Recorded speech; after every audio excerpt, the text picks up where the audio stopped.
بڑا غور سے سمجھ لینا، بچوں یاد کر لو، رسالت بہت بڑی چیز ہے، اور آپ تو تمام رسولوں کے سردار ہیں، تمام نبیوں کے سردار ہیں، تمام نبیوں کے امام ہیں، تمام رسولوں کے امام ہیں، ٹھیک ہے؟ آپ نے کبھی فخر نہیں کیا، قرآن جو ام الکتاب ہے، سب سے بڑی کتاب ہے، اس پر فخر نہیں کیا، کسی چیز پر فخر نہیں کیا۔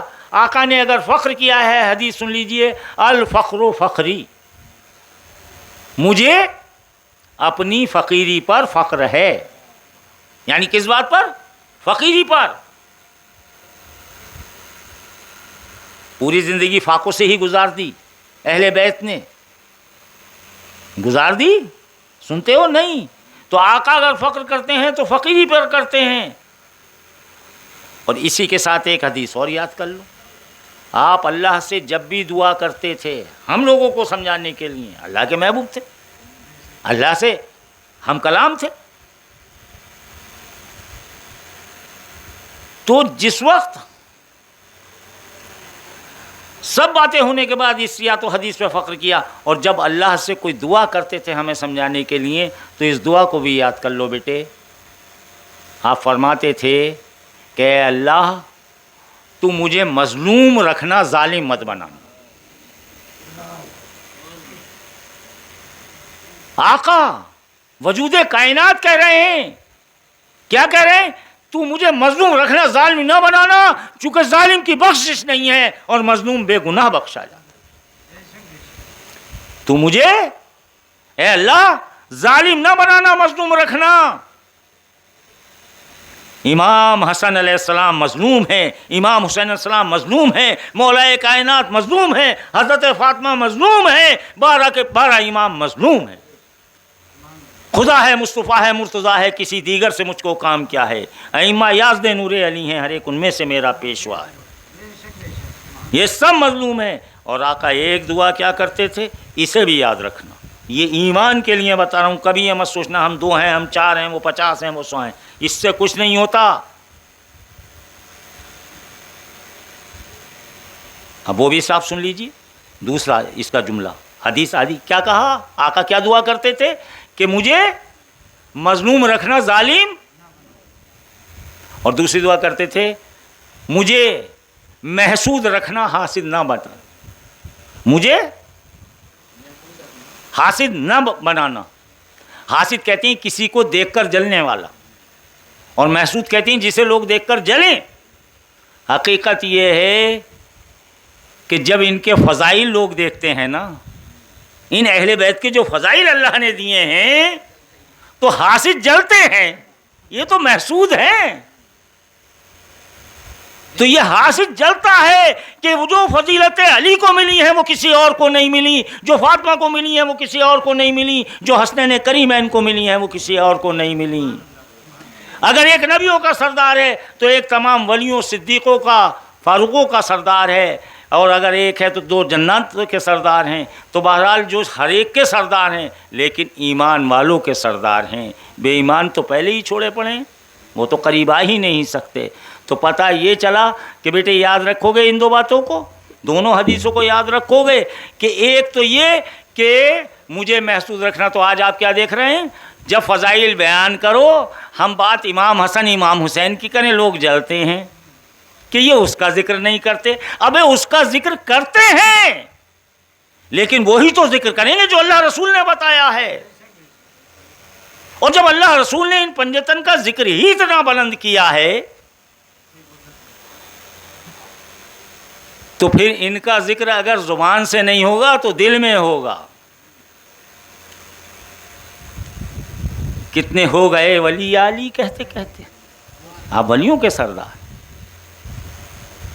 تو بیٹے یہ دونوں حدیثیں بالکل پکی یاد رکھنا، اور کبھی مت گھبرانا، اور فتویٰ دینے والے کی کبھی پرواہ مت کرنا کہ یہ ہمیں شیعہ کہہ رہے ہیں یا ہمیں تفضیلی، لیکن خود یاد کرنا، ذہن میں رکھنا، ہم نہ تفضیلیوں کا ذکر کرتے ہیں، نہ ہم شیعوں کا ذکر کرتے ہیں، ہم سنی ہیں، اور ہم پکے سنی ہیں، اور سنی ہونے کے بعد ہمیں معلوم ہے کہ ذکر پنجتن ہی ہماری دنیا اور آخرت دونوں میں کامیابی کا اور اسی لیے میں نے بتا دیا کہ ہم کسی مسلک میں نہیں پڑھتے، ہم مسلک اولیاء اللہ کے ماننے والے ہیں۔ اور حقیقت یہ ہے کہ جو ایک حدیث وہیں آخر پھر کر لو اور وہیں سمجھ لو، دو چیزیں چھوڑ کر جا رہا ہوں، ایک قرآن اور ایک اہل بیت، ان دونوں کو پکڑے رہنا۔ وآخر دعوانا ان الحمدللہ رب العالمین۔ اللہ تعالی ہمارے اور آپ کے یہاں بیٹھنے کو، اس ذکر کو، اس فکر کو اللہ تعالی ہمیشہ کے لیے قائم رکھے۔ صراط مستقیم صرف اور صرف انہی کا راستہ ہے، چونکہ اللہ نے بتا دیا کہ صراط مستقیم انہی کا راستہ ہے، وہی صحیح راستے پر رہیں گے جو جن پر انعام ہوا ہے ان کے راستے پر چلیں گے۔ تو اے اللہ، ہم تیرے انہی جن پر انعام یافتہ جو تیرے یہ بندے ہیں، ہم انہی کے راستے پر چلتے ہیں۔ اللہ تو ہمیں انہی کے راستے پر زندہ رکھ، انہی کے راستے پر موت دے، انہی کے راستے پر ہمیں کھلا، انہی کے راستے پر ہمیں پلا۔ اللہ تعالی ہمارے گناہوں کی بخشش فرما۔ جو اس ایمان اور اس عقیدے کے ساتھ اس دنیا سے رحلت فرما گئے ہیں ہمارے بہن بھائی، ان کے درجات کو بلند فرما۔ اس کربلا کے صدقے، ان شہداء کے صدقے، خاص طور پر امام حسن علیہ السلام کی زہر آلود شہادت کے صدقے، اس کفن پہ لگے ہوئے خون کے دھبوں کے صدقے، میرے مالک و مولا سب جگہ خیر و برکت عطا فرما۔ خاص طور پر ان مہتاب حسین وارسی کے مکان میں خیر و برکت عطا فرما، پوری بستی میں قریب قریب کے مکانوں میں خیر و برکت عطا فرما۔ جہاں جہاں ذکر اہل بیت، ذکر رسول، ذکر اولیاء اللہ، ذکر صحابہ کی محفلیں سجائی جاتی ہیں، میلاد و مجلسیں ہوتی ہیں، مالک و مولا ان سب ایمان والوں کے ہاں خیر و برکت عطا فرما، ان سب کے درجات بلند فرما۔ خیر و برکت کے ساتھ اے میرے مالک و مولا تو سب کی سلامتی عطا فرما۔ اے میرے مالک و مولا پورے عالم میں امن و چین عطا فرما۔ ہمارے ملک ہندوستان کا بول بالا فرما، اس میں امن و سکون عطا فرما، سب میں بہترین اخوت پیدا فرما۔ اے میرے مالک و مولا ظالم مٹ جائے اور مظلوم کو بلند و بالا فرما۔ اے میرے مالک و مولا ہمارے اس ملک ہندوستان کو خوشحال بنا۔ اللہ تعالیٰ پورے عالم میں اپنے حفظ و امان میں رکھ۔ اے میرے مالک و مولا خاص طور پر جو یہ جنگیں ہو رہی ہیں، اس میں تو حق کا بول بالا کر، ظالموں کی رسی کو کاٹ دے اور مظلوموں کے ساتھ بلند و بالا کر دے۔ اے میرے مالک و مولا تو تنکے کو شہتیر بنانے والا، شہتیر کو تنکا بنانے والا ہے۔ مالک و مولا تو قادر مطلق ہے، مالک و مولا تو خالق مطلق ہے، مالک و مولا تو اپنی جباری اور قہری کے جو بھی تیری صفات ہیں مالک و مولا، ہمیں اس سے بچا۔ ہم مظلوم ہیں، ہم محسود ہیں مالک و مولا، ظالموں اور حاسدوں پر یہ چلا۔ میرے پیر و مرشد کا قول مالک و مولا جو ہے سرکار وارث پاک کا، محبت کرو، حسد سے بچو، اسی پر ہمیں قائم فرما۔ اور مالک و مولا جب دم واپسی ہو تو لب پہ ہو حق وارث لا الہ الا اللہ محمد رسول اللہ، حق وارث یا وارث۔